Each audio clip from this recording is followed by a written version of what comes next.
ሰላም ሰላም ውድ ተመልካቾች እንዴት ናችሁ? እንደምን አላችሁ? አሁን ወሳኝ የሆነ መረጃ ይዤላችሁ መጥቻለሁ። ይህ መረጃ ምንድነው?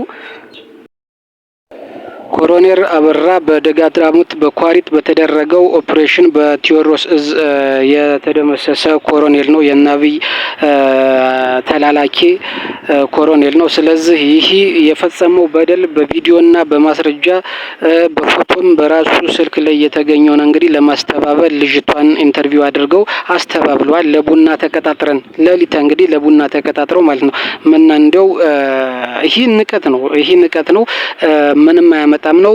ኢንተርናሽናል የአማራ ፋኖ ሚዲያ ደካማ ስለሆነ አንድነት ስለሌለው የኢንተርናሽናል ኮሚኒቲው ተደራሽነት ጠባብ ስለሆነ ተደራሽ ስለማይሆን እንግዲህ ከዚህ የሚማነጭ ነው እንጂ የአማራ ፋኖ ሚዲያው አንድነት ቢኖረው ከፍተኛ ስሜት ቢኖረው ትጉሃ ቢሆን ይህ እንደዚህ አይነት አያፌዙም ነበር።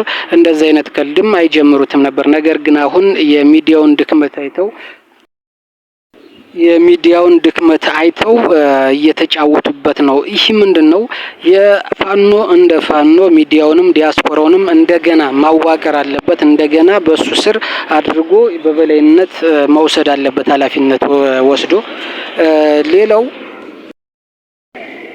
አንድ ደስ የሚል መረጃ አለ። ምንድነው? በአራቱም አቅጣጫ በጎንደርም በሸዋም በጎጃምም በወሎም ከፍተኛ ቁጥር የሆነ ያገዛዙ ሰራዊት ከመከላከያም ከአድማ ብተናም ከሚሊሻም ፋኖን እየተቀላቀለ ይገኛል። ይህ ምንድነው ስትሉ ምክንያቱ ሁለተኛ ክደት ለመፈጸም ስለተዘጋጀ ነው። ሁለተኛ ክደቱ ምንድነው?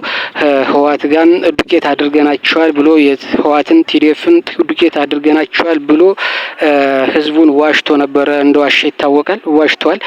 አሁን ለሁለተኛ ውሸት ሁለተኛ ጥፋት ከትግራይ ጋር ከህወሓት ጋር ከኤርትራ ጋር ብሎ አዲስ በየክፍለ ከተማ ከሚሊሻዎችም ከመከላከያም ከየእዙ